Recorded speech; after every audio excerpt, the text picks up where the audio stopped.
So, with all the attention I've been getting lately, I thought I should start to utilize social media. So I made a MySpace page. Wait, what? They don't use that anymore? Oh, okay.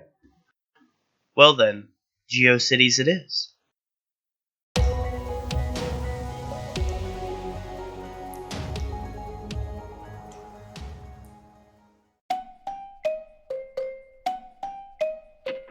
Social media has exploded in the past decade, with the site now existing for pretty much every kind of person. We have the umbrella sites designed for pretty much everyone, sites designed for absolutely nobody on Earth, sites designed for artists, and even sites for birds. All of these websites had to start from something, however, and one of the early social networks to do so with a wide audience was MySpace. What the hell is a MySpace? I'm glad you asked. MySpace essentially was a very similar website to many other social networks, including profiles, friends, sharing content, sending messages, joining groups, and making bulletins.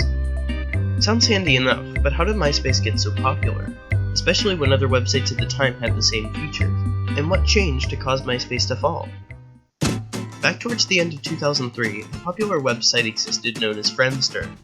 Friendster allowed users to become friends with each other, share files, and communicate with each other. A few employees of eUniverse, because all good tech companies in the early 2000s insisted on having an arbitrary vowel at the beginning of their name, took notice of Friendster, and using the platform called Fusion were able to develop the first iteration of MySpace within 10 days. Rather than forming their own company, as many were doing at that time, the creators of MySpace kept the project within eUniverse, who provided servers, technical expertise, and human resources for the site. All that MySpace needed was users to populate it. Another benefit of MySpace forming from eUniverse was the large user base eUniverse already had.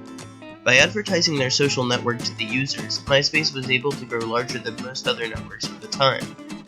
Now, can anyone think of a similar story where a large and popular website advertises a social network onto its massive user base? MySpace, let this be your first warning. MySpace was growing steadily, and in 2005 was even given an offer to buy Facebook for $75 million. Again, funny how familiar that story is.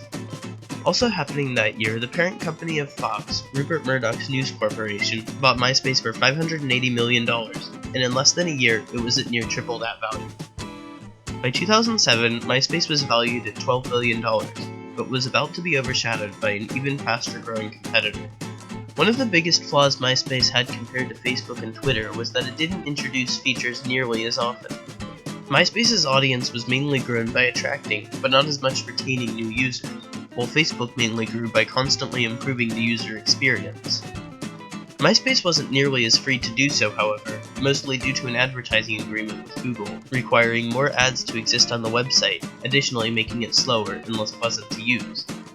Facebook was rolling out more and more features by allowing outside developers to create applications to run on the site, while MySpace opted to make applications like a video player on their own.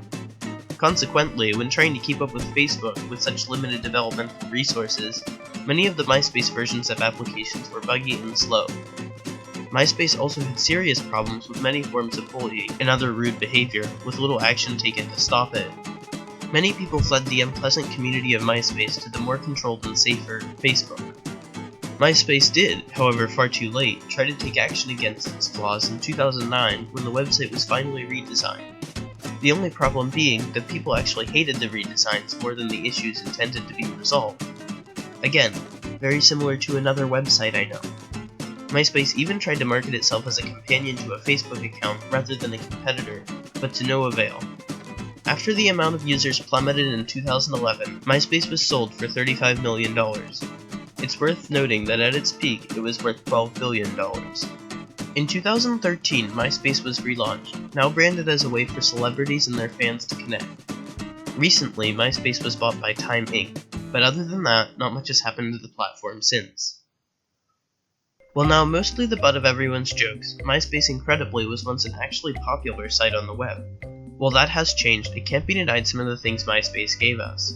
For many, MySpace was the first introduction into social networking.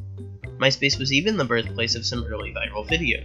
Leave Britney alone! And hey, if MySpace hadn't existed, we may have never had the chance to use some of the more popular social networks that connect us today. So the next time you're about to make a joke at the expense of a dated website, just remember, there will most likely be a time when the websites you know and love will contain no more people than MySpace does today.